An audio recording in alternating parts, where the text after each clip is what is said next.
Hello and welcome to the Pup Mommy. This is a channel where I share my practical hands-on experience of everything that I've learned, including my mistakes, in over 30 years of owning, loving, and caring for dogs. Puppies to seniors, multiple breeds, large and small. All the bases are covered.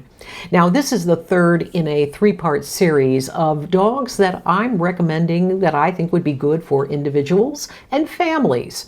Families are defined in many different ways these days. So these dogs that I'm going to cover in this particular section of the video series are the large giant breed dogs, because Lord loves a duck. There are so many people out there who just love big dogs. And when I say big giant dogs, I'm talking about breeds that are easily 100 pounds, 150 pounds, 200 pounds. Now, I have criteria for family owners and I have criteria for the dogs. And I do want to say this outright so everyone gets the lay of the land.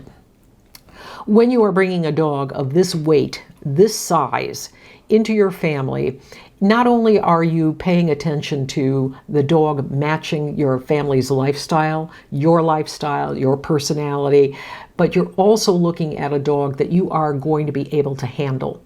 These dogs are not for first-time dog owners. They are for experienced dog owners. They are and when that experience means you have a dog now or you've had a dog previously, they are not for novice dog owners, simply because of their size and their weight and the training and socialization that is needed. Second thing to keep in mind also is, unlike what I had as criteria in part 2 for large dogs, where I was not necessarily recommending them for people who have babies, toddlers, and preschoolers, in the case of the giant breeds are lower to medium energy.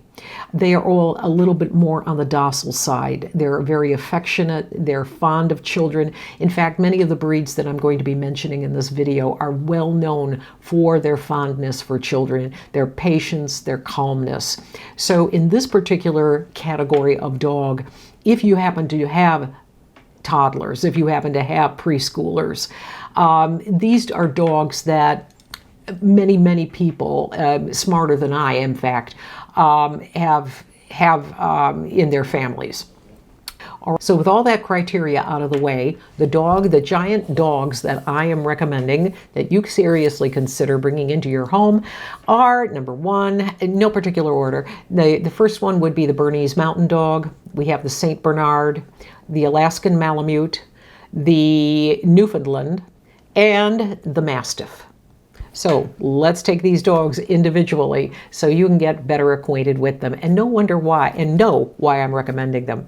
So let's start actually with the Bernese Mountain Dog. Now, this dog is easily recognizable by its tricolor coat. This breed is well known for being sweet-tempered, and it's for its strength and its loyalty.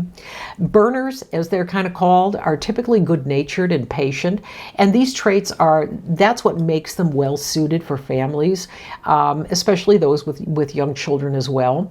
These dogs tend to form very strong bonds with their humans and are very easy to please, which makes their training actually a rewarding experience. So Berners are not known for being an independent breed. They kind of prefer to be with people all their time, most of their time.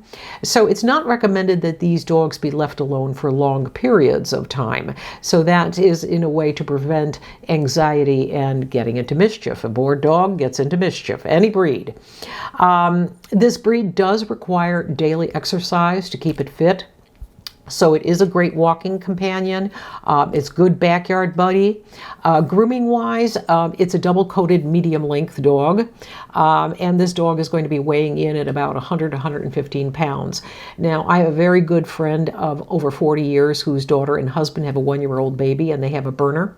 And they have trained the dog, or had the dog trained to be a therapy dog. So this is also a dog that you are going to see in therapy circles.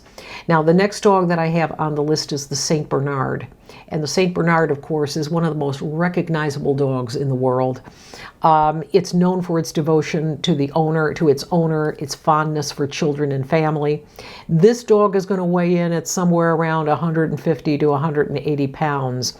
The dog needs a moderate amount of exercise, so that includes the walk around the block or the play session with the kids in the backyard, but always make sure that play sessions with the St. Bernard, or actually with any large of these large giant breed dogs, that the play sessions are interspersed with rest time as well, because many of these dogs are low to medium energy.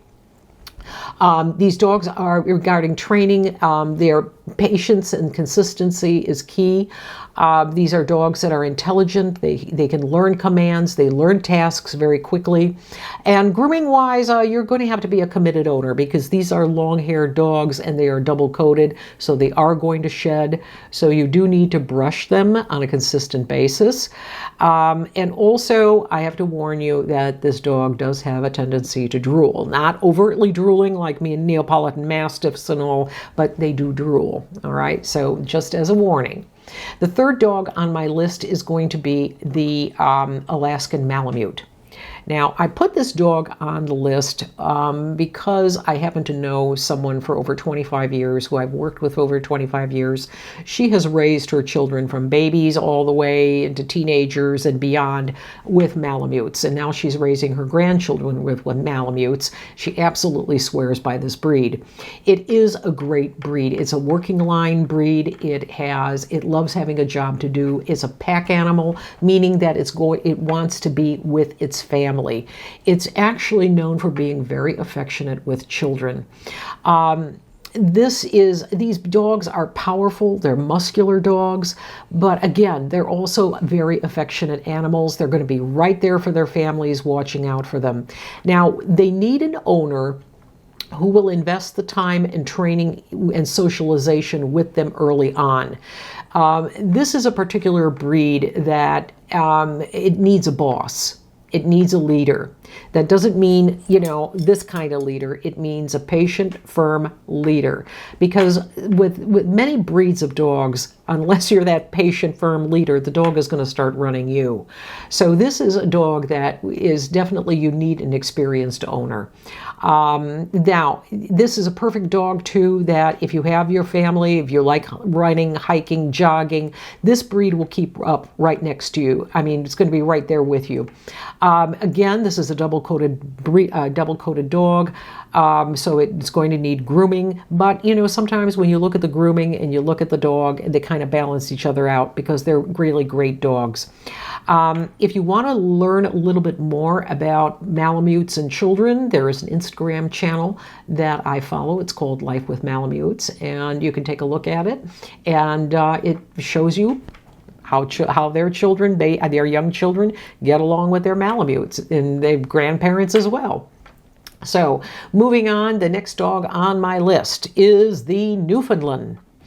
And the Newfoundland is a dog that is very sweet-natured, has a gentle disposition, despite its impressive size. I mean, this dog originated in Newfoundland. It's known very well as a water dog for its swimming ability and its strength. Newfies are also known as nanny dogs because of their affection for children, their fondness for children, their calm, gentle nature. They have a wonderful, affectionate nature. They weigh in at roughly about, I'd say about 135 to 150 pounds. So these dogs, again, are not for the novice owner. You really have to know what you're doing when you have a dog of this size. The dog needs moderate exercise. It's, again, double-coated, so you know what that means. The dog, like the Mastiff, like the St. Bernard, also comes off as a little drooly. So at the same time, it's just a wonderful dog nonetheless. And in fact, I do remember that this dog won the Westminster Best in Show, I think at least a decade ago. They're just really great dogs. And then finally, another great dog that I have to close out this session is the Mastiff. Now, I know I put the Mastiff on another video where it said dogs not for the first time owner, and I still stand by that. But when you are an experienced owner, Mastiffs are really great dogs. Mastiffs are known as the gentle giant of the canine world. They're renowned for their loyal, loving, and gentle, affectionate nature toward their family. They're patient, they're protective, which makes them gives them excellent qualities for homes with children. My neighbor down the street has a Mastiff. He has children ages 3 through 9, and every time I walk my dogs, I mean, the dog and the Mastiff is out there with the kids and their trikes and their bikes and other neighborhood kids running around the front yard playing, and the dog is just standing there or laying there watching everything. But the moment he sees somebody approaching in front of the house walking, that dog is up and that dog is walking down the driveway and it's just watching. And it's just a great, protective, calm, wonderful dog.